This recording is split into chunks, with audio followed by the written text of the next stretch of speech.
And welcome to the Kenobi series. I don't know if it's series, but season finale roundtable. I'm joined by my beautiful co-host Adam and Jason. Welcome back for another for Thanks. another Thanks for trip having me. around another trip with us. So Adam, sorry I cut you off. What were you gonna say? This is the Escape podcast. Our bread comes first. Talking about the Kenobi show, we are bringing this show to you via the Escape podcast. Like us, subscribe, like us on Instagram. It's out there. Just ask Nick; he'll tell you what it is. Yes, you should go to the Escape with Nick and Adam to for our social media. Yeah. So anyway, all right, let's do a quick recap. Last week we ended with we had the big revelation that yes, Reva was that little girl who got stabbed once and lived, and then she got stabbed again and lived, and so we're coming down for the big showdown. Let's just do let's be positive, guys. Jay, what did you like from the season finale? So visually, I really liked. Well, do you want to do spoilers right now? Because I think pretty much the entire thing's going to be a spoiler.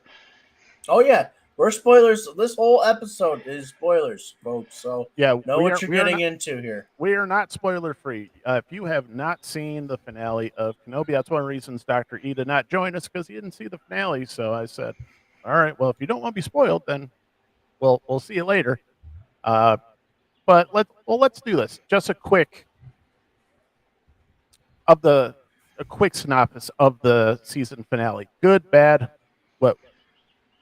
Just this episode, not the whole series so far. Visually, it was a great episode. There was some really good stuff, awesome fights. I really like how you seen Vader's Star Destroyer, just how it can absolutely ruin a ship. But yeah, story-wise, I guess it was kind of what we were expecting, and I don't know that it really, it wasn't what I like to see story-wise. Other than that, I really liked it visually. I thought there was great fights. All right, as someone who hasn't seen it, what didn't you like about the story? Well, this one is kind of like dropping a nuke in the Star Wars universe for A New Hope. They just any kind of like way to explain, the time between now and A New Hope, it just got blown to pieces, if you ask me. So what happened, everybody? Well, let's hold on. So, all right, Nick, guide us, because I didn't see it, folks. But right now, I'm going to tell you, I'm loving it because I'm on episode 3, though. Or I'm going to start 4. But here's the problem, because from where everything's going, because we've all seen Revenge of the Sith, we've seen Rogue One, and then we all know what happens in A New Hope. So what did we gain from the series? We didn't gain anything. If anything, there was more. They just kind of added more things, and they made it more convoluted. And we'll get to that a little bit later. But it's just one of those things. It's like, now we've seen the whole. It's like, what was that? Why did we do this? And it's hard to kind of like say one thing that doesn't make sense because they were all over it was like every character, just what they did with them all. It was like, okay, that's terrible. That one doesn't. It's not going to translate over to A New Hope at all. Yeah, the plot was so all over the place that, and here's the problem that I don't know why Disney likes to do this, but they've done it so far and everything. They did it for the sequel trilogies. They did it for Boba Fett. In some ways, they did it for The Mandalorian, but they pulled it off much better in The Mandalorian.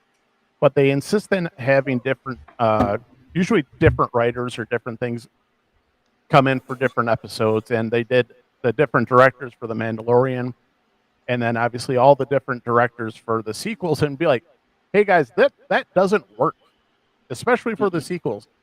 When you don't have a concrete blueprint or a plan. Like Adam, we were talking last show about, the early parts of the Marvel MCU is like we could all see where everything was going. Once the Thor movie, the Iron Man, all those we knew right where the train was going. There's no semblance of like, hey, yeah, this is definitely where we're all going. We see what's going on. We get through like from episode to episode, be like, we've got no idea what's going on. All the different writers take a different thing, and I'm like, there's only 6 episodes, guys. It's really not that hard to keep a coherent story through 6 episodes. And that was one of the downfalls. The biggest downfall of the series was the writing. It was that's just the whole thing then. Exactly. It's like, if you don't have good writing for a good coherent story, I don't care if you bring George Lucas back to direct them. It's still going to be shit. Yeah, I mean, it doesn't matter how good something like, especially in that form of media, in a visual, like you got to have a good story to back up your visuals, or you're left with a movie like Sucker Punch, where you're like, that looked great. Yeah, What? looked great, but story's a little bit creepy. The fuck did I just see? Yeah. So. That's one of those, like, it's like I said, it's visually stunning, but I mean, it's still not a great movie. Well, maybe this will throw a little. Go ahead, Jay. Oh no, I'm sorry. Go ahead. No, go. I was just going to say, and I can't remember who said it the last time, that like they made a comparison. So they thought Leia was getting a little close to the hologram in A New Hope not making sense. What she says, you fought you fought alongside my father in the Clone Wars, and it's like they couldn't leave that one alone even too. They had to push it even farther, where now that one doesn't even make sense. Well, and I think everybody's save was going to be, well, he's obviously going to force Mind Wiper at the end and be like, nope, not doing that. Oh no, gave her something even better to remember him by that you never see again. Yeah, exactly. So, oh no, is that how she got her lightsaber that she trained with Luke with? And the no, that would have actually been cool. I wish it were that. Oh, okay. So I had a good idea. Yeah, Adam, that would have been great. Adam and Jay, we've come up with better ideas than what they did for this show, and we are not professionals. I have never been been paid for a written thing for a TV show in my life. So, well, what was his? I don't know. I'll tell you one thing I do like. I like seeing the Empire, like people who support the Empire, like the guy who was excuse me, sorry about that. He originally played in Emmett Otter's Christmas special. When he was driving that tractor, Frick, I think his name, Frick or whatever. That was Zach Braff's character. No, Frick, the guy with the big long. You look like the chipmunk with the fucking the teeth. That drove the truck. Yeah, that was Zach Braff's character. There was whose? Zach Braff from Scrubs. Oh yeah, well, originally Zach Braff. That's awesome. Originally, we see him in Emmett Otter's Drug Band Christmas because he's one of the guys in the Jug Band. Never mind, that went right over your head, Jake. I got it. I missed it, so sorry. Sorry, I ruined the thing. No, he's from Scrubs. Well, you said, "Oh, this character." I'm like, "Oh, the character who plays him." You're like, "No, you're ruining my joke." I was like, that's okay. No, it's really the mole he's trying to get at. I'm dying I'm on like, stage. Okay. Dying on stage. But here's the thing. There was a really good premise for the character of Reva in this show in there. Like, if you'd have told me, hey, one of the main characters in this show is she's a kid who survived Order 66. She was one of the younglings that survived. I'd be like, that's really intriguing. That's really interesting as a character in the show. And then like, well, that's where the intriguing part stops, I guess. But I was just like, oh, because I was messaging back and forth with some people on Instagram, and I was like, there was so much promise on so many areas of the show that they just completely dropped the ball. But that's the one too. Like you said there too. It's an interesting premise. Why not just divulge that at the beginning of the series, and then, hey, then you drop the bomb that literally she's just become a what do you call it? Just to stay covered so she can find her time to kill Vader. Yeah, she's trying to infiltrate. She's trying to easy there. She's trying to infiltrate so she can get close to Vader, quote unquote, whatever. We talked about this last episode. Anakin. Adam, you might as well just keep him up the entire time. He's getting shot. See? Oh yeah. Shooting Captain America here. But freedom always. Yeah, he's gonna get destroyed tonight. No, freedom isn't free. All right. All right, guys, we are going to let's get into it. We're officially getting into spoiler territory here. What? Spoilers. Adam, we're just gonna kick you off because you haven't seen it yet. But no, just kidding. I don't care. I don't care about you spoiling it. That doesn't bother me. I just can't believe that she's fucking trying to kill Vader. Like, yeah. Yeah, that's the thing. So she's the only person in the galaxy apparently a lightsaber is essentially useless on, because she gets stabbed not once but twice in vital parts of her body, and she just goes, it's a flesh wound. It's fine. It's nothing. Yeah. Yeah. Just shake it off. Yeah. We're gonna get in Desert Foot Chase with a kid after that. It's like the Dark Knight. The ability of children to outrun adult humans or adults in general in this series is ridiculous. The fact that Leia gets tracked down by, that Flea can't track her down because they're running into branches and everything. It's like, oh, good God.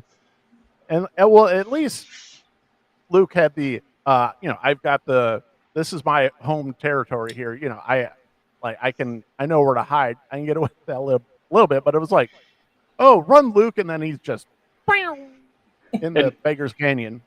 And my God, here's the one too. So Owen and what's his wife's name?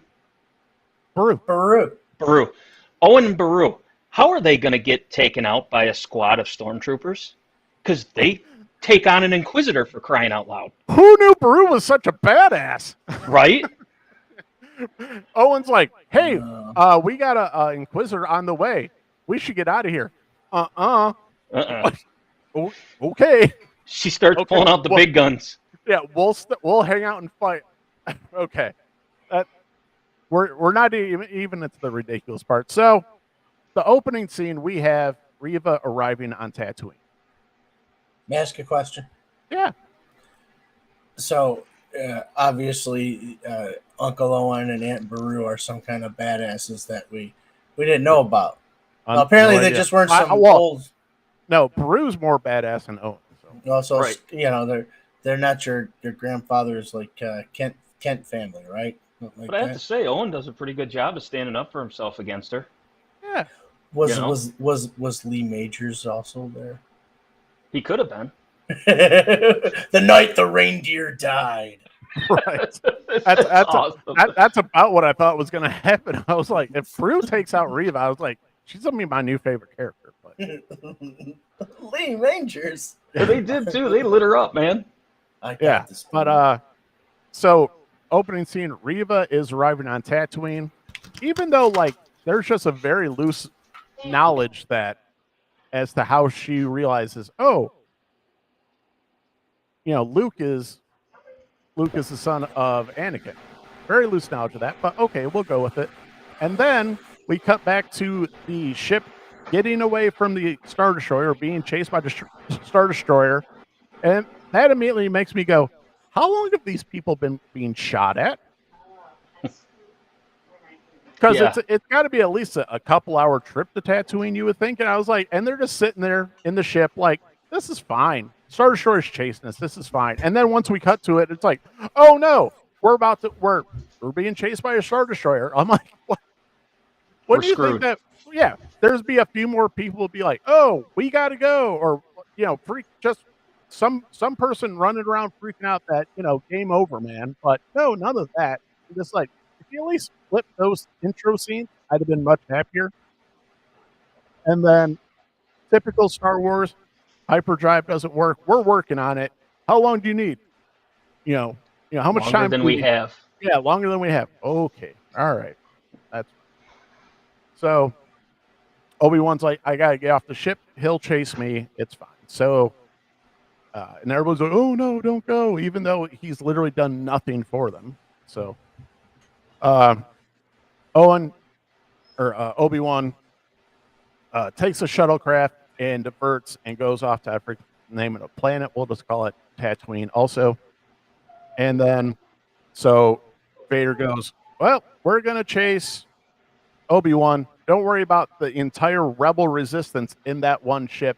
As the Inquisitor is like, hey, he's not worth it. We're going to chase the one guy. We're going to let the entire rebellion get away. He's like, pretty much.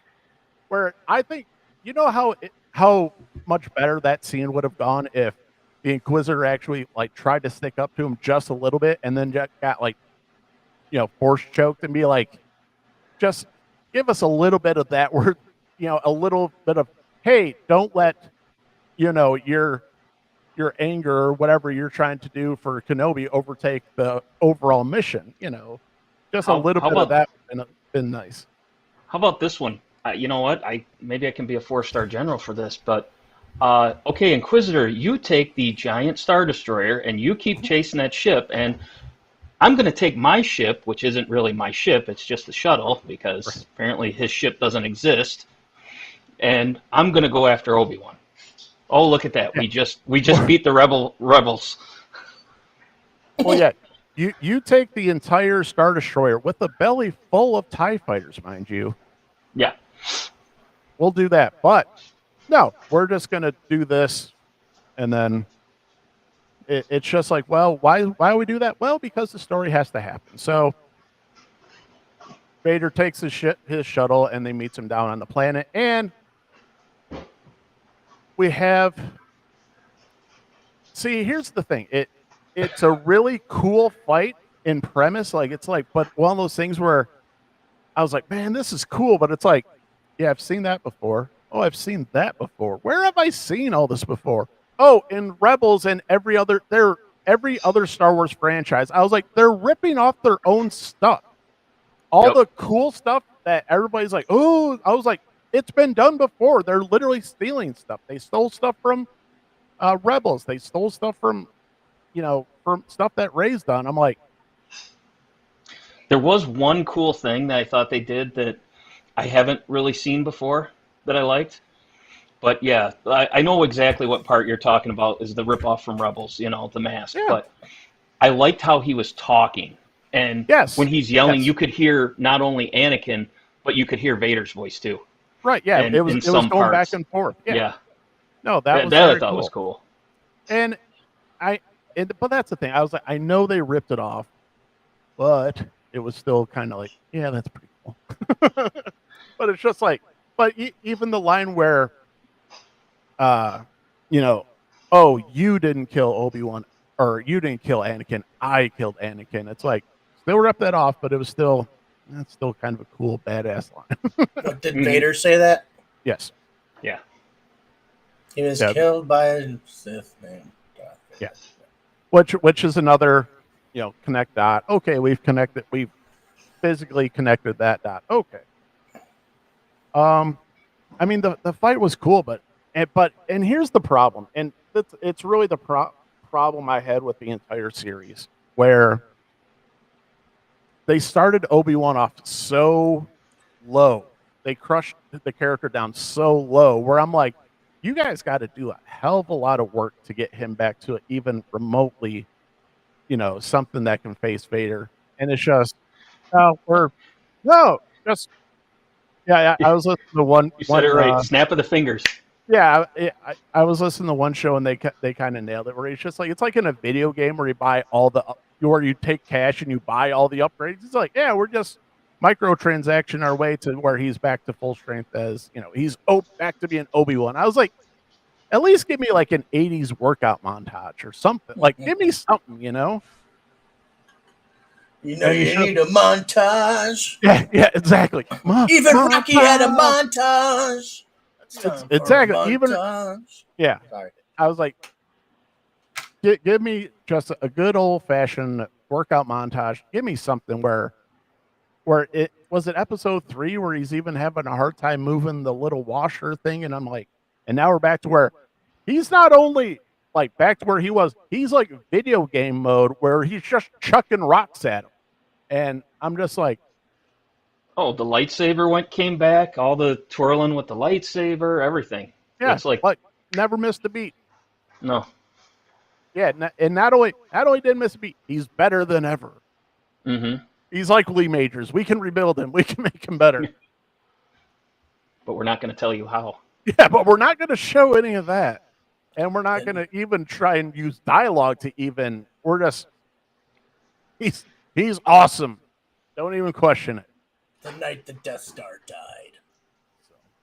But there's a few things I'm happy they didn't do when he did but like I said, there are some really cool things, like where he, force, cracked all the ground and then he fell into the cavern or whatever, and then he just piled all the rocks on him, and it's like, that's cool, but like, I can count how many times that would have been useful in movies that we've never seen before. A lot more useful than just against Obi-Wan. Well, and it's just not that where it's like and this is really the problem when it comes to the writing and the writers, where I was like, you clearly know like just the base level about Jedis and Sith and like their use of the Force, because Darth Vader should know he ain't dead. He's not dying. His life force isn't decreasing. If anything, he's going to recognize like, oh, he's using a massive amount of force right now. He's about to, have this big epic explosion out of the rocks. And I'm just like, oh, you guys still don't know how the force works. And I'm just like, oh, come on, guy. Like the we're just gonna stab someone or try and quote unquote kill someone, and we're just gonna walk off. I'm like, guys, it's still the same. It's still the same guy who, after he cut Obi-Wan in half, he still like kicked the robe in A New Hope. It's like he didn't see any body parts, but he still's like, I'm gonna make sure this mother effer gone. Like, come on. So, I wonder if he still felt this life force. Well, now you're bringing in some crazy questions. Now I want to go watch A New Hope. That's the thing. Well, here's the thing, and I'm trying to be generous. I could really try and tear this show down to the studs, but I'm not gonna, because I'm in a good mood. I like it. Well, I hope you tried to have a little fun with it, man. Well, here's the problem. I would typically not be nearly as critical of Star Wars, but you guys know, like, so at my job, I'm a driver. We get to drive around. We have lots of autonomy. It's once people start making mistakes that, you get the Eye of Sauron from, the bosses. The biggest thing is like, man, don't bring more attention to our thing. Like, the bosses, for the most part, you get your stuff done, we leave you alone. Jay, I believe you're absolutely right. A ton of that, like, to the nth degree, especially with the way the world is. But see, when you start off before the show even comes out, and you call a portion of the fan base racist because you don't like, or you don't think that the fans are going to accept this character that you haven't even done anything to introduce, you get all the fans like me going, what did you just call me?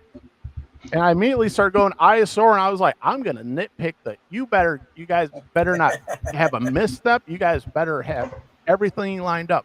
They pissed off a lot of fans, a lot of YouTubers, and a lot of people, and said, oh, we're going to wreck this thing if it's not done right. And they didn't do it right. So that's why we're having shows like this, where it's like, it's a free for all at this point, because you guys played fast and loose with the canon on this one. Oh, I don't know. I just think they tried to do way too much. I get it. They're trying to make a good story. Honestly, if they didn't do half of the stuff they did, they still would have had a good story. I wouldn't have minded seeing, the Leia escape and stuff like that. But make it half the Make it half the or the Leia kidnapping. Make it half of the series. Not the whole damn thing. Well, Jay, that's the problem. Where what they should have done? They should have just gave Leia her own show and said, "Hey, it's a Disney kids show," and I just said, "Do what you want. I don't care about that." And that would have been great. And that'd have been great. That'd have been, I made fun of Adam because he's watching Miss Marvel, but I was like, it's fine to have like a kids show for that Star Wars. That's fine. Mm-hmm. Yeah. I'm not going to watch it. Like I said, go crazy. I don't care. But when you're like, oh, we're going to pair up this, legendary character, and then you get this one. Oh, we're just going to force them together. Why? I don't know. But we're just going to force this show to happen, and we're going to mash up this stuff, and we're just going to completely, really, depending on how far you want to go, we either wreck canon or got really close to wrecking canon. This is what, unfortunately, I feel, and I think we get now with the Star Wars, and not so much with Marvel because they don't have to do it with Marvel, but you get your buddy cop show every time, right? You had Mandalorian and the Baby Yoda, okay, and they were like the pair that pair that weren't supposed to matter or weren't supposed to get together. It's kind of like what you got. The polar opposites. They shouldn't be friends, but they're friends now. Yeah. Yeah, and it's then red you got heat. Right. And then there's the other kind of like I don't know, buddy cop show or doctor show or something. That's where you get Boba Fett and Fennec Shan. It's like instead of it being like a little kid or something, it's their conscience kind of a deal. So you can't have You're like absolutely a show. right, Adam. Yeah, you can't. It's all predicated on that whole like this whole team system, and one's got to be an Urkel or a fucking Balky, to funny the clown, the person in the clown suit that everybody loves that you can sell toys with. And that's what it is. That's why not so much Marvel, because Marvel Legends is huge, but they're selling toys. They're trying to sell toys over there, Mm-hmm. And that's okay. Yeah. I'm gonna buy the toys. I'm all right with that, but. And I do think it's funny. Some people take that as a defense, like they're just trying to sell merch. I was like, yeah, that's how business works, right? Because that's what fans do. They go out and buy all the nonsense. There's a reason I've got 16 Star Wars shirts and a bunch of, I bought, 47 different versions of Luke as a kid, but whatever. I won't say dumb toys, but they've had like that Reva's lightsaber for HasLab. That's a dumb idea.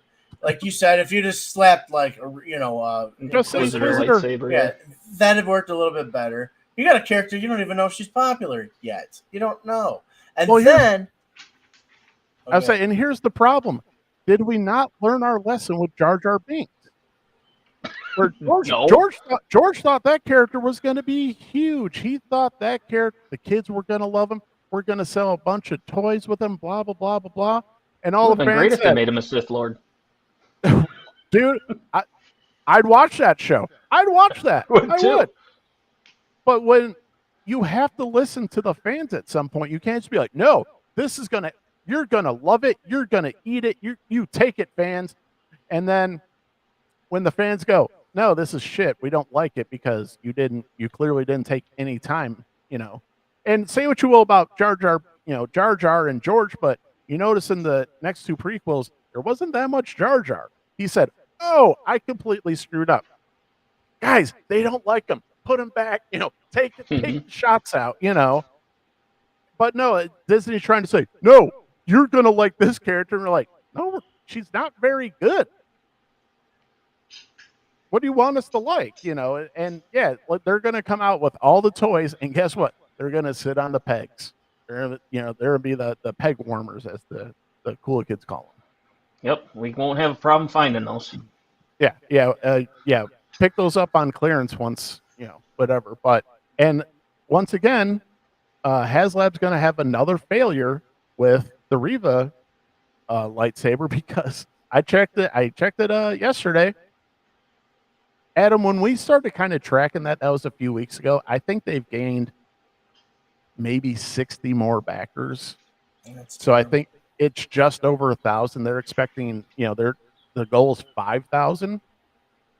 And I'm just, guys, once again, the fans are saying, no, thank you. No, this is not what we want. Because I've said it so many times where, especially Star Wars fans, nerds like you and I, we speak with our wallet. Right, but this one really baffles me because who the fuck thought it was a good idea? Like, hey, let's take It's Disney, but let's take a HasLab major product backed by people. This is one of those things that you got to pay a lot of money for, and let's make a product based off of a character that has it's not even fleshed out, no following, no nothing. No comic book, no toy first. Right. And I can't get over it too, because it's not like they're new to the lightsaber game. When you go to Disney World, everybody in their right mind wants to go to Sabine's lightsaber shop, because I don't know if you've ever watched that. They'll have a little thing on YouTube. If you put it up, I think it's Sabine, Sabine. But you make your own lightsaber. It's $200 for a lightsaber. But everyone's going for the experience of this because they make it cool. You get to choose your own kyber crystal.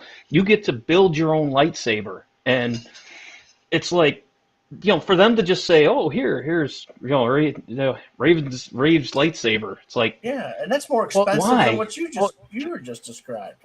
Jay, it's the arrogance of Disney, because when Disney bought Lucasfilm and Star Wars, they literally thought that the fans are so unsophisticated they can literally slap Star Wars on it and they'll just eat it up. Because one of the best examples is, once again, you're talking Disney, the Galactic Star Cruiser. They thought, yeah, Star Wars fans will eat this up. It's $6,000 for 2 days of essentially LARPing. Yeah. And they just put out a focus group as to why that didn't work. Did you now? Is that the hotel you're talking about? That's the hotel. Oh my God! Now think about it. If they make that affordable, how would you do that? I'd spend my hard-earned money and do that in a minute. I hate Disney, and I'd do it still. If they made like $2,000, shut up and take my money. Yeah. Oh yeah. Let me live out my nerd fantasy. And that's the thing I don't understand with especially big companies, where I was like, you don't have to just go for the tippy top tier. You'll skip the suckers like me who will mortgage a part of their year just to go nerd it up for a little bit. I do it every year when I go to Comic-Con. And I hate to say it, Disney did make it before COVID. Disney made it. They were making it affordable to go down there. I absolutely love Disney. I know Shawnette does too. We love going to Disney. That's where Ireland wanted to go for her senior trip. And Patrick wanted to do the same thing. Right. Unfortunately, COVID killed that one. But it's like, they at that point they were making it somewhat affordable for regular guys like us and regular families to go down there. And you can. I mean, there's a ton of different experiences because they cater to absolutely everybody. But it's like, yeah, when you come up with something cool like Star Wars like that, it's like, why are you only catering to the top 1%? Granted, I get it. There's a lot of money there. But it just seems to me like there's so much more with the general public, Well, that's the thing. It's very clear, very early to say, this is a one and done. This is not we're going to keep coming back. Be like, this is a one and done. And also, one of the big failures of Disney, especially when it came to the trips, is instead of focusing on all of Star Wars, they focused it mainly on sequel stuff. No. It was before. Was that? I can't remember. When did the first sequel come out? 2016. 2015, Christmas time. 2015. Okay. So, yeah, we did go out there. Now that was weird. Before they built the Galaxy's Edge, we went down there and when we went to Hollywood Studios, this was the cool part I thought, and I have a ton of pictures on my phone with this, but they would do these little 20-minute shows where they would have all the characters from Star Wars just come out and do like their little thing. You had, they play the Imperial March, and Vader comes out with 2 stormtroopers, and you got stormtroopers that are shooting. They're shooting like little firework, like little bottle rockets across the stage, glowing red. Like they're shooting, their lasers. But it's like, I mean, they do stuff. They focus on everything when you go down there to that. It was to me, it was just cool as all hell. You got your stuff like at that time it was before all their new rides, but they had Star Tours. Star Tours, that all took place in like old Disney universe, except for they would add like one thing where Rey would be in there now, and you'd fly through something from Force Awakens. But the majority of that whole thing was old Disney driven, or old Right. Star Wars driven. Sorry, I mean to say Disney driven. Yeah. That Jay, sounds awesome. hold on one second. I'll show you one thing. This is up to everybody's own interpretation, but this is part of the Galactic Star Cruiser thing, and this is Disney. This is not some cheap company here. This is what happened. Rey swaps Disney real lightsaber on the Galactic Star Cruisers.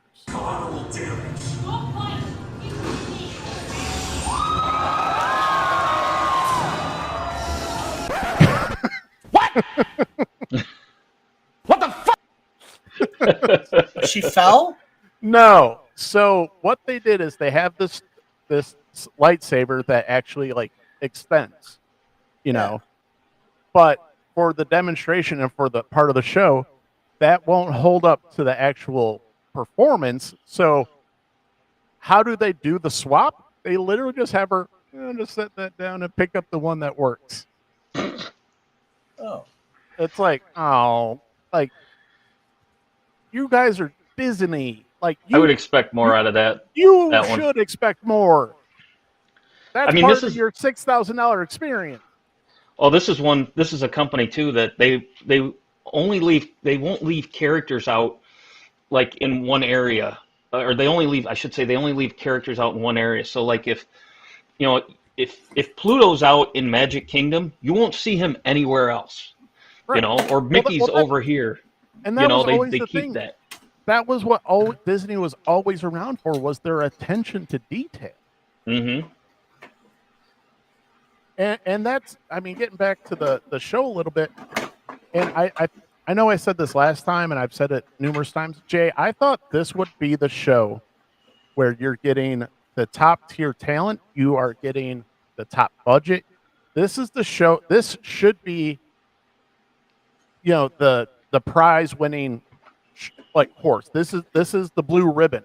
We're doing absolutely the best we can on this show, and they did not. No, I agree. I actually, unfortunately, I think I wouldn't have picked Kenobi to make that the top tier thing though, because honestly, when you think about it, yeah, as cool as it would be to see what Ben Kenobi or Obi-Wan Kenobi did in the desert, that's all he did was spend time in the desert. We knew that from the get-go. It's like, okay, why not come up with something different? Like, I'll tell you the one I would like to see, instead of Andor, the one that they're coming out with, I would like to see Forrest Whitaker's character. Yeah, so I was just about to say Saw Gerrera. Yeah, that's the one I would like to see. I mean, come on, that guy there he was like wicked. You know? That was my complaint about the Morbius movie. Like, hey, if we're going to be in the Spider-Man universe, like, let's get in the sandbox and play. Like, let's see some stuff. Like, you've created this entire, you got galaxies and galaxies of stuff to do, and we're still on Tatooine. Like, give me a break. Like I said, if you had a Saw Gerrera, or you know what would have been this would have blown the roof off this show. When Bail Organa came to Obi-Wan to say, hey, I need you to go track Leia down. He's like, I can't do it, but you know what? I got friends that'll do it. And he calls up like Commander Cody and all Rex, yeah. Or calls up Rex. Dude, that'll blowing the roof off this show. And my God, you have a couple side stories where they're doing the clone troopers, the special forces thing, and going in and getting her. I was like, that a freaking, like I said, that would have absolutely blown the doors off this show. Oh, I would have watched that in a heartbeat. That would have been great. Yeah. And I'm just an idiot with the camera. I'd have opened that show just like that, just like you said. Yes. And had him say something along the lines of, "I've got friends that can." And then I would have had him turn around. And then he'd have been acting like a broken old man or whatever. Because he's hiding on Tatooine. He's in the most important outpost in the galaxy right now, right? So then you get these guys in here. But I would have made it sound like, like he was calling the man. And he knew it. But everybody else thought it was just some broken down old bastard. The only other one I would like to see on top of that is I'd like to see a live action Bad Batch. Yeah. Like I'm a huge fan of Bad Batch. There's so many different ways they could go. My only thing with that is I am really sick of trying to take live, making everything live. There's a beauty to what you can do in animation that shouldn't be messed with. And that came out in Cowboy Bebop, and just when you're watching certain things, and I try and go. I think I was watching part of that Pacific Rim animated show, and I was like, yeah, this has to be animated because they try to do this in live action. It wouldn't come off nearly as cool. And there's a lot of things that they do in animation and anime where I'm like, just do that. Don't try and mess around and make it live action because it's just not going to be the same. And I think Hollywood in general really needs to learn that lesson. I don't know who did it, but there is somebody animated the first New Hope, Empire Strikes Back, and Return of the Jedi. Yes. And oh my God, did they look incredible! I'm like trying to find them on DVD or something that I can own them because they look fantastic. I think I know what and I've only seen. It's only like a scene where it's a TIE fighter pilot run into the TIE fighter, and you just see like all the gauges pop up and him start actually working some of the controls. I'm just like, you can't do that in live action. It doesn't come across the same. Right. No, I've seen a bunch of clips from it. There's clips all over YouTube of it, but they animated the first three movies, and they look incredible. They used all the lines from it. They didn't use anything. All they did was they used the audio from the movies and they animated it. It looks so much cooler. I mean, just incredible. And it's almost one of those things where, which it turns into a problem. And I think it kind of ran into that problem with the Darth Vader Obi-Wan fight, where you got all the rocks and everything. But I was like, this looks like a video game. Like if you could, and it reminds. And I was thinking of Kill Bill, where they have the live action parts, but for some of the cooler like action scenes, it goes to animated. I was like, maybe not that, but something kind of in between where, like I said, because there's certain things I was like, certain things just come off cooler in animation. And, there's a time and a place for live action and, getting the human emotion. But for the action, dude, I don't care. Just make it look as cool as possible. Mm-hmm. No, I agree.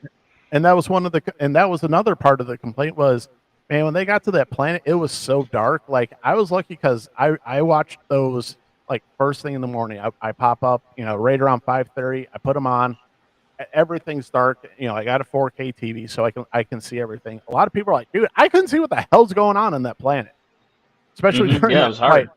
Yeah, it was like, and that's part of the thing. When you start it starts getting all muddy and everything. I'm just like, once again, they did not get the top the top tier of special effects here. That's the huge problem with all the Godzilla movies that the United States made. It's always dark and rainy. Yeah, because it's the only way we can do the special effects for them. Yeah, I'm not sure we're gonna boost the contrast to hell, and hopefully you've got a good enough TV with a good enough refresh rate, or else you're not gonna see a damn thing. Because I'm not a big Game of Thrones guy, but that was one of the biggest complaints about Game of Thrones. Like, can't see what's going on in half of the last few seasons because it's just so dark. It's kind of oh my God, your biggest. Okay, sorry, but just before we get too far out here, I mean, we have been rolling for 45 minutes. What's the thing that drops the bomb on A New Hope? Yeah, go ahead, Jay. Oh, it's kind of everything. So one of the things we bring up is the Vader Kenobi fight. Again, while it's visually stunning, there's absolutely nothing that makes sense now from when they fight on the Death Star. Absolutely nothing. You know, the whole line of the last time we met, you were the teacher, or When you were I the left master, and you, I was but with the the student. learner. Yeah. Now Yeah. I am the master. Again, it didn't make any sense, because clearly Vader is at the height of his power when he fights Kenobi, but that never gets mentioned in A New Hope. Then to top it off, or then to add to it, the whole Owen and the whole Beru? Owen and Beru fight with what's her face. Reva, Literally, they take on an Inquisitor, and they put up a really good fight. Both of them do. Beru's awesome. She's incredible. A step below a Sith.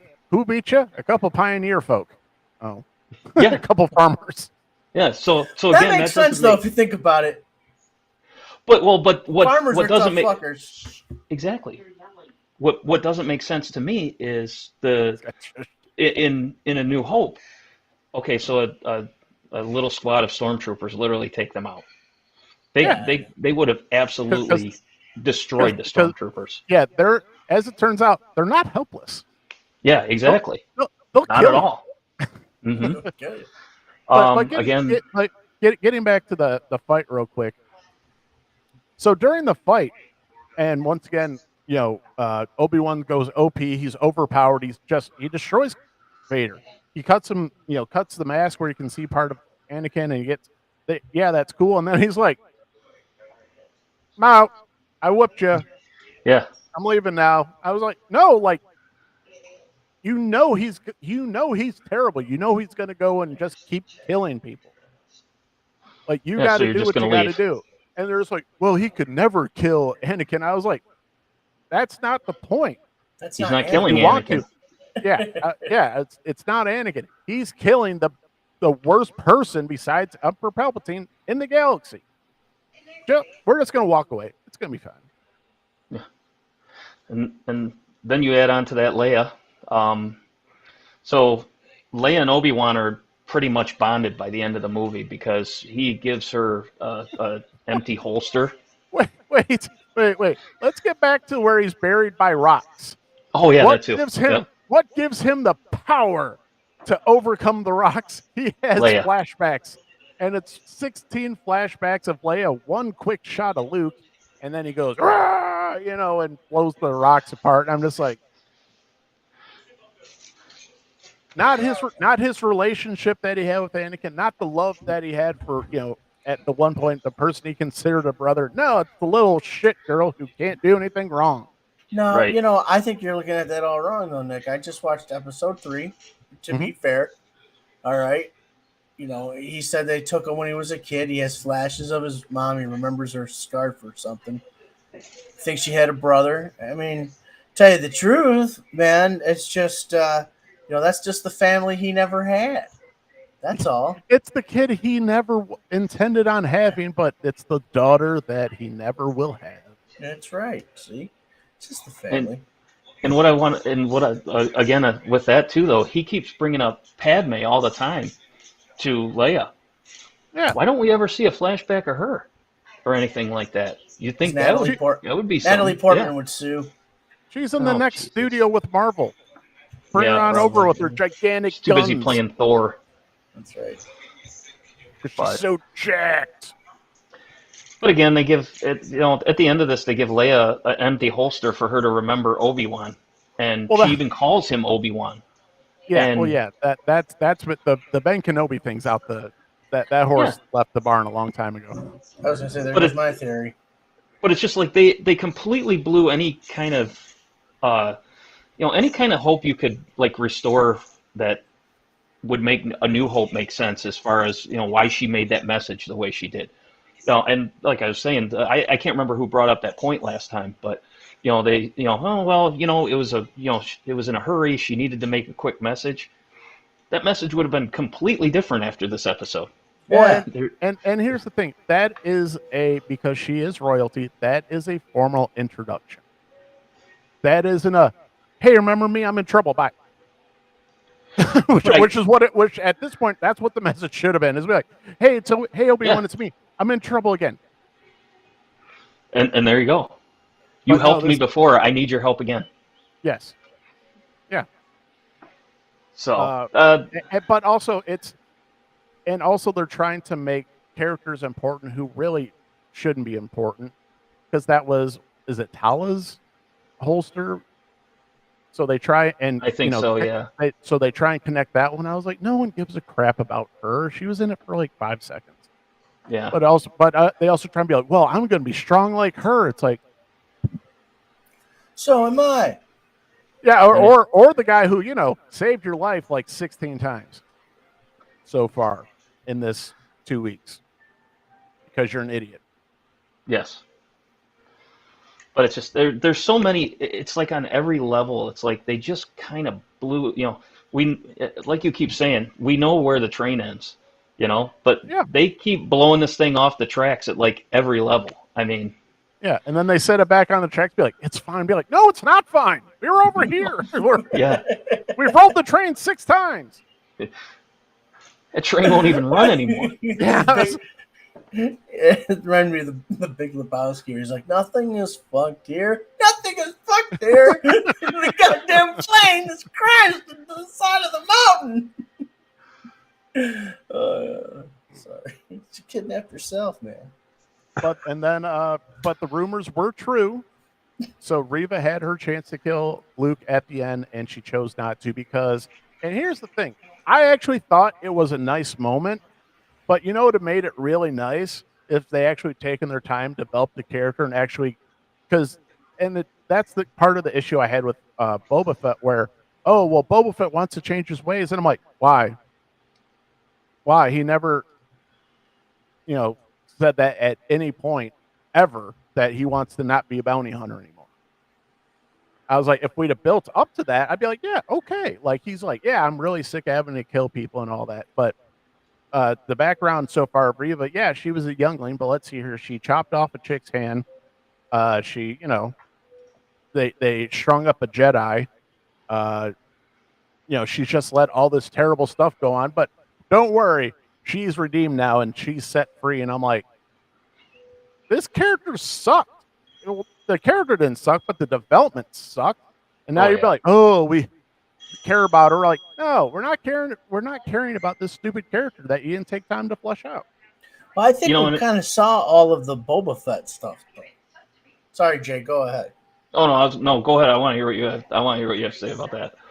No, I mean, what I was going to say is, I think the problem is Han, Luke, and Leia. These people are fucking poison because he has to deal with just one of them, bounty hunt him. He outsmarts him because he's Boba Fett. He takes this guy, Han Solo, in carbonite, frozen, almost gets fucked out of the whole deal. He's working for a gangster. He's got the Dark Lord of the Sith bossing him around, right? He takes one of these guys there. And what happens for his trouble? He's hanging around Tatooine, and he gets knocked into a fucking Sarlacc pit.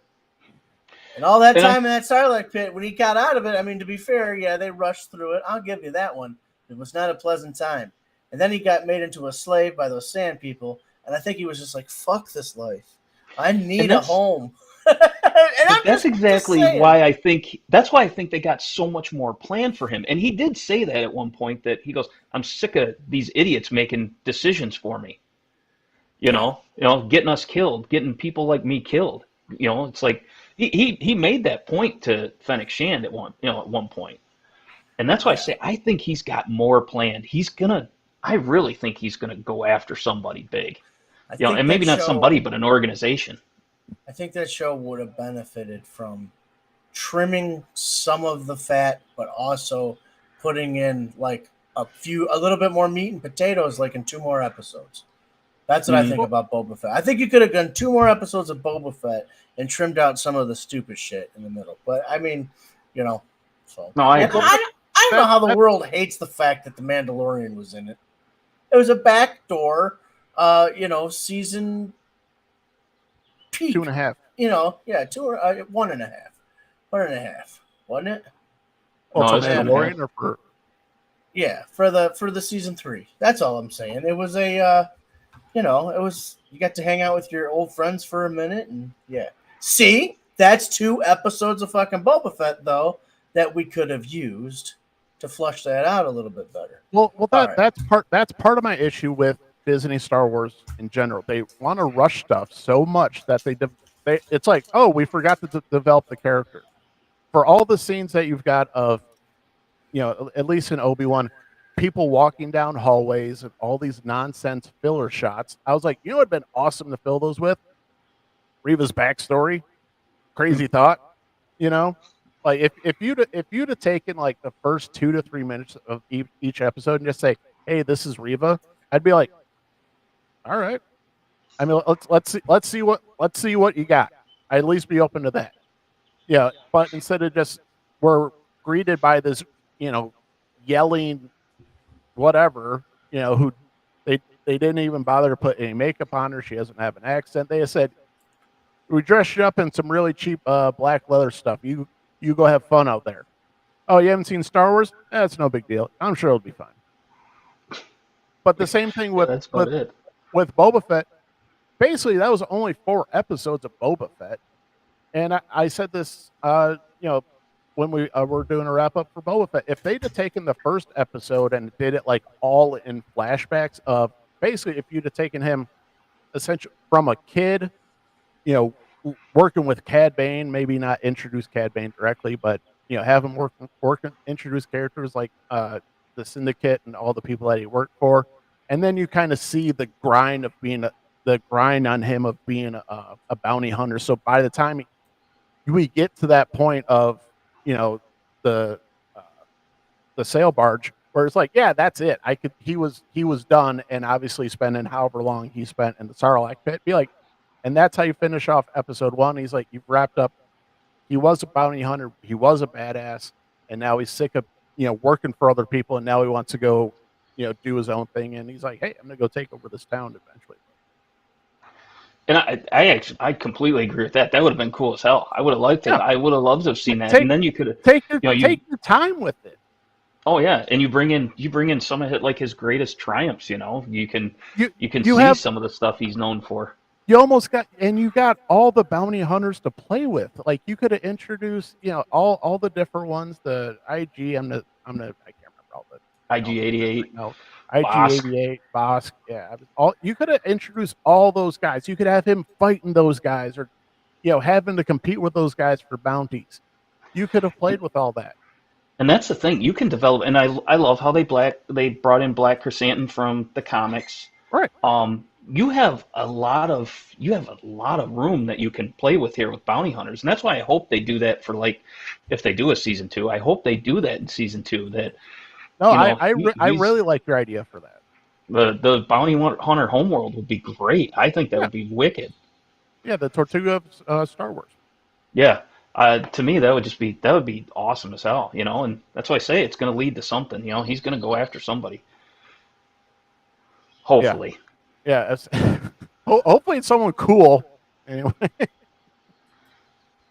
So, all right, where are we at with the show? So, trying to where are we at with this show? There's just a lot of we're kind of after they kept going back and forth between the Vader Obi-Wan fight and Owen and Beru fighting with Reva. Her, yeah. So basically, they were just like, Reva. "Look at us, we're naked." Ran around the town and just basically fucked up the whole show. Yeah. Well, they went streaking. There was a few really dumb points where Beru's a badass. Be like, Owen's like, "Hey, we should go do this." Be like, "Nah, we ain't going nowhere. She's not gonna she's not gonna be here for a few more hours. So we're gonna." I was like, it'd been cool, like set up some traps. Yeah.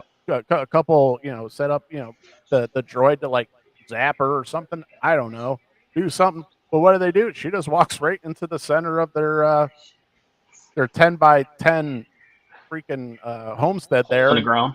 Yeah, and then that's when they're like, "Now we're attacking." I'm like, "Oh, good, the enemy's in the gates. Let's attack now."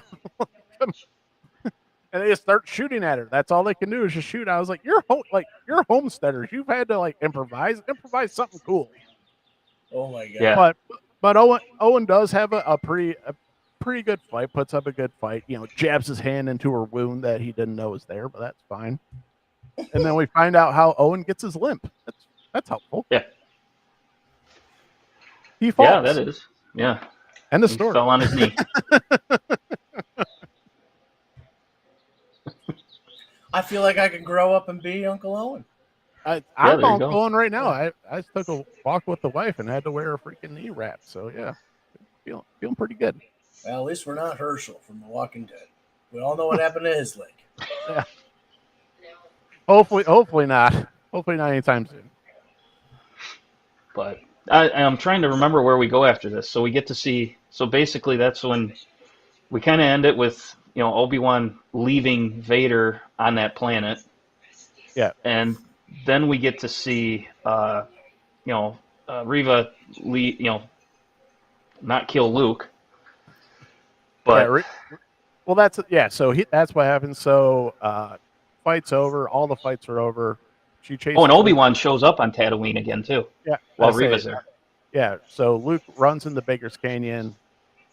That's when Reva eventually finds him because Luke falls, knocks himself out, and she completely has him dead to rights. And that's when she has the has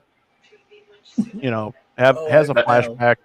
I'm better than this moment. Yeah, I'm better. Okay, and then Obi-Wan shows up, and he's like, everybody's like, Luke, like, oh, is he lost? Be like, no, we're just yelling Luke in the middle of the desert for no reason. Thanks, Obi-Wan. And is then he lost? is he lost? But then Reva comes out of the Beggar's Canyon carrying Luke and all that stuff. So she's a good guy at the end. Yeah, and then she's redeemed apparently, and then Luke or Obi-Wan's, we're both set free now. Like, I'm trying to remember what she did in the other movies. Nothing. Yeah. Yeah, that's a thing. The character development starts off episode 1, and then we go to episode 5, and then we get a little more story. And that's the whole thing too. If they would have developed her character a lot better, you probably could have had a spin-off with her, because I would have liked to have seen what she did, in the time going after Vader, maybe taking out Inquisitors, something like that. Yeah, right. I'm not convinced that's not going to happen still, Jeff. It could, but I think it's definitely going to be horrible. Well, and here's the thing. You know what Obi-Wan really should have done with Reva? He should have killed her. Oh, yeah. Because here's the thing. So somebody should have. Well, here's the thing. Reva is alive at the end of the series. Reva knows 2 of the biggest secrets in the galaxy. Oh yeah. And now you have this character with knowing 2 of the biggest secrets in the Star Wars galaxy just walking around. Yep. The fact that Anakin Skywalker is Darth Vader, and you know where his kid is. And you know who his kid is. Yep. Yeah, you got a point there, Nick. That's huge. Very strong. It's just like some guy walking around with knowing what the Manhattan Project is going on. No big deal. Yeah, Force is strong with this one. Yeah. I wouldn't want to know anything about that. So, but and now that she's set in essentially the original trilogy, now they can have her pop up anywhere. She could pop up in Mandalorian, and who knows. I guess here's the other thing that kills me about that scene too with Luke, and it kind of continues into, Owen asks Obi-Wan if he wants to meet Luke, and he gets to meet Luke. He gives him his ship and stuff like that. Why does it to me it doesn't make sense in A New Hope that Luke just wants to be like his father. I want to be a Jedi like my father before me. Really? You don't want to be like a Jedi like fucking Obi-Wan that just saved your life from an Inquisitor? Yeah. It's like, okay. Well, and let's not forget what we finally have in the series, Jay. We finally have a hello there. Oh, yeah. Which all the Star Wars nerds are going to freak out over. Hello there. Of course. Oh, that's right. Hello there. Yeah, you finally get a hello there. But also, okay, we're gonna walk up to the edge of canon and just do it again because he doesn't know, he's just heard about old Ben Kenobi, never met him.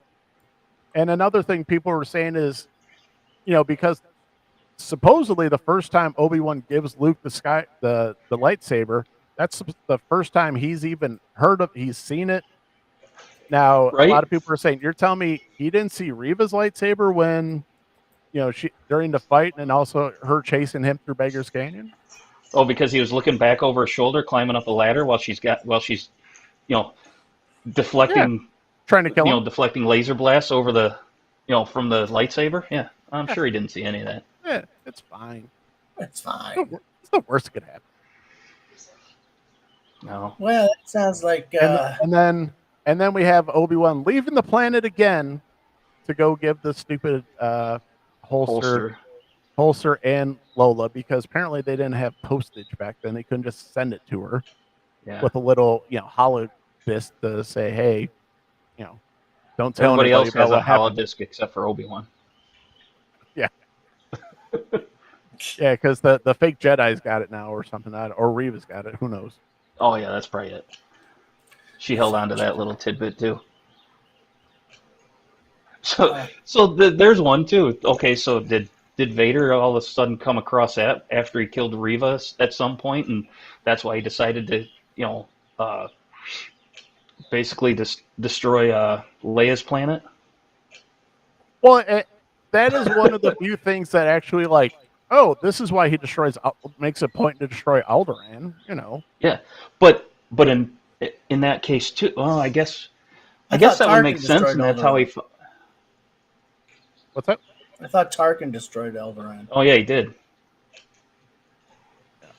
So, but I mean, it's but you realize that's one of the reasons, because the rebellion, that's Alderaan's considered one of the bursts or one of the hot spots of the rebellion. So, But then God, why? Then how? He would have figured out about Luke and Leia. that's why they you were don't. his kids. That's why you don't do this show, because that's why you don't play this much with canon. Right? Yeah, this Hence is the too nuke. hard. That's what I'm saying. I mean, like, this show seems just too hard to do. That's why a lot of people are like, why do it this way? And here's part of the problem, because this show was originally sold as, you want to see Obi-Wan and Darth? Yeah, we're gonna do it. We're gonna see what happened in between. And then they're like, well, here's a little bit of Leia, a little bit more, and a little bit more, and here's this other character. Even be like, okay, well, we got like 5 seconds. I mean, at least the last fight was pretty cool. The first fight was obnoxiously terrible. Yeah. It was another, I hate to use the term bait and switch, but it was a bait and switch. It's like we were sold this was supposed to be the Darth and Obi-Wan show, and it was No. Well, they had to come up with filler to fill the rest of the episodes, other than the two you get to see them fight. Yeah, but it's just one of those, man, like, if you'd have just did a Leia show and let her, hey, she could have got kidnapped by Flea in that one too. That'd have been fine. Whatever. Not a big deal. We did finally get to hear the Imperial March when Vader was present, though. That's been like the biggest complaint of so many. It's like you have such an overwhelming abundance of riches of music, and you're just sitting here using like, I was on Epidemic Music here trying to find some epic sounding music, and it's like you guys went to Epidemic Music to pick up some tunes or something that sounded Star Wars-ish. It's like, come on.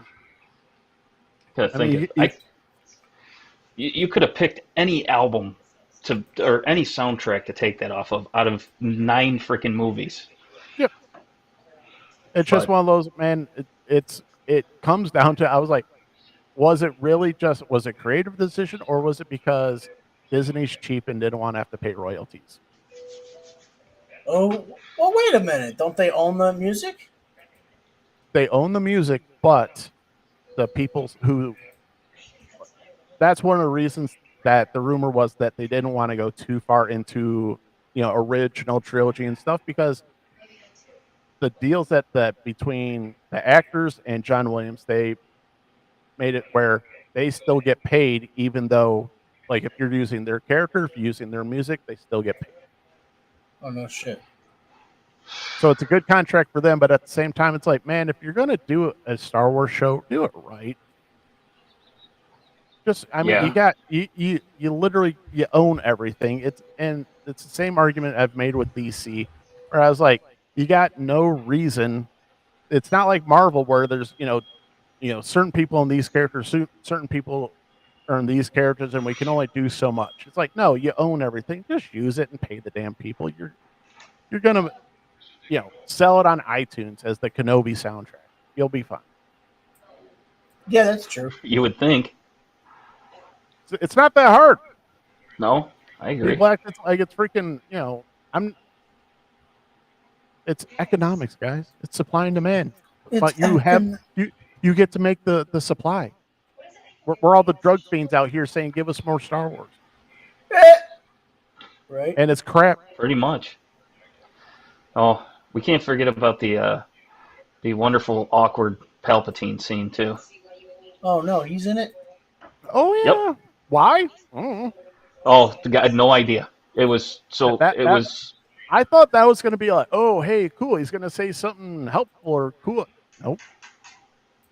No, it was. No, but we did finally get the biggest key jangling moment of the entire series, though. Which was? Qui-Gon. Ghost Qui-Gon. Yeah, at the end when it made no difference. At the very, very end. Where some people are like, is that even Liam Neeson? Or is that some type of deep fake? Because it's like, that looks sketchy. But basically he says, come on, Obi-Wan, I got stuff to teach you. Basically, this. Let's talk. I'll teach you how to do this. Like, I would have had a lot more respect for that if he would have if Qui-Gon would have appeared when he was being crushed under the rocks. Well, that's the thing. And it's, golly, the writing once again. Where have you been? I've always been here. Well, thanks. Why? Yeah. Couldn't you help me about 4 episodes ago? Yeah, I was like, just a little bit of help when I was basically like at my lowest to be like, hey, man, it's going to be okay. You saw this guy dragging people through the street, right? It's just like, when Obi-Wan's like, just like, hey, my life sucks, be like, Obi-Wan's or Qui-Gon be like, hey, man, this will be great. Just keep training, Don't even have to like show up in corporally. Just be like, hey, like, boys, hey, Obi-Wan, hang in there, bud. It's gonna be fun. But no, the quote unquote, stupid master. Oh, I've always been here. You're the one who's been screwing up. Oh, thanks, jerk. Thanks, jerk. But all right, Jay. Shenanigans. Overall grade for the show, we'll go 1 out of 10 lightsabers. 1 out of 10 light. You know what? I'll probably give it a 5. I'll give it halfway. They had some cool stuff, but the story to me, like you said, the writers just have been lacking terribly. And when they can't seem to kind of come up with anything really good, then they fill it with hallway scenes and stuff that just doesn't really need to be there. Anybody who realizes what they're doing, be like, oh, you're just filling time now. This has clearly nothing to do with the story. I think I gave it, and I was being generous, and that's the thing, because I was kind of like, when I finished watching this last episode, I kind of had that feeling like coming out of a movie theater where you're still excited, and you're like, ee! And then like, I think I gave this one, I think I made great letter grades, but I think I gave this one, the last episode, a B, but the overall grade was like a C minus. Yeah. And I was like, no, C minus is too high. I was like, if I had to give the overall series, I'd probably give it about a 4, and the last episode about a 7. So. Yeah. No, I agree. Actually, because once you calm down a little bit and you realize, they just stole all the good stuff from other Star Wars and just like threw it into this episode. It's like, hey, come on, man. And that's exactly what it's exactly what you see in that. As soon as he hits the mask, it's like, oh look, it's Ahsoka. Yeah, I say I was like, oh, cool. I've seen that before. I've seen that somewhere before. Hell, I would have even liked to have seen the superpower beatdown with Batman. You know, Darth Vader versus Batman when they just kind of blow his mask entirely off except for the bottom. Yeah, but and even when he grabs the chip, that's been done before, like all that stuff. And here's the thing, what? Probably before the sequels came out, or even getting into a little bit when the sequels came out, the best Star Wars was video game Star Wars. Oh yeah. I think I did this just yesterday. I just YouTube the cinematics from the video game. I was like, those are so much better than just about anything. Like, it's better. They don't even say any words, I don't think, most of the time. But it's just between the actions. I was like, now this is freaking, like, this is good. This is Star Wars. Like, I was like, oh yeah. Especially for Vader. Like, Force Unleashed, it had some of the best Force stuff Unleashed for Vader. is the coolest. If they ever decide to introduce Starkiller, I was like, oh my gosh. That'd be amazing. And I just want to see Vader go to Kashyyyk like that in the very opening. Yeah. And just start just offing Wookiees. Well, and that's part of the problem. So I think, and Hayden Christensen's really pushing for it. God bless him. I don't think he's terribly busy, but he's just like, I think there's more to this Vader guy. I'm like, yes, everybody, yes, Hayden, there's more to the Vader guy. Whether they're actually going to do a series or not. But, and I said this before the series started. This was my last gasp of hope for Disney Star Wars, and ultimately it failed. So, okay, so let me pose this to you: the next Star Wars TV show, are you in? Of course. Oh, okay. Because it's Mandalorian. It's probably going to be Mandalorian. Well, no, I've already said that it's Andor because that's true. But as far as like being excited and like buying stuff, I'm not buying anything for the show. Gotcha. I might buy some Mandalorian stuff. I still got to get me a Mando Black Series and all that stuff. I'll tell you the figures I'll buy actually from this show. I'll buy the Black like Stormtrooper commanders because they look cool as hell, even though we never got an explanation on what the hell they were or who they were. That's what I'll buy from this show. Yeah. and if they come out with a dual wielding Darth Vader, maybe. Pretty sure I can just customize that up, but yeah. Very true. So, but overall, it's a fail. Yeah, I agree. And the next, like we already said, that the next thing coming up is Andor, and as I've called it before, the show that no one asked for.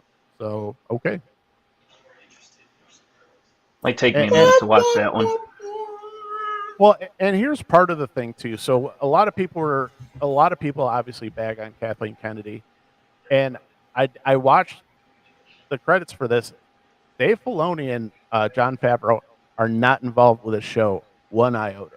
They don't have any credits, which I thought they were supposed to be, quote unquote, the running the creative side of this, unless this was in production before those were announced. I don't know. That sounds sketchy to me. I don't think they should not have those two involved. Well, that's how I was saying. The best thing you had going in Star Wars were created by those guys, and you had them be no part of this series. It didn't make sense. No, I completely agree. Well, it's probably literally just due to the fact they would have talked him out of it. We don't want to see him because no one wants to see him. I really don't. If you're going to take someone from that show, then take Forrest Whitaker. That's who I want to see.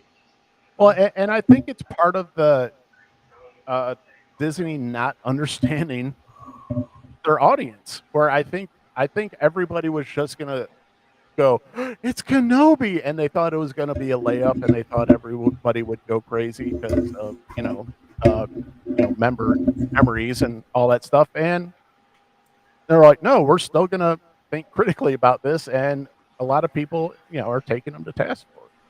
Yeah. I think it was part of the arrogance of Disney. You're saying, we'll just put out a Kenobi show and people love it. Adam, I can hear. Whatever you're doing. Whatever you're jiggling. I was putting an action figure on my microphone. It looks cool. Oh, nice. Oh. Is it Captain America? No. It's a Vampirella.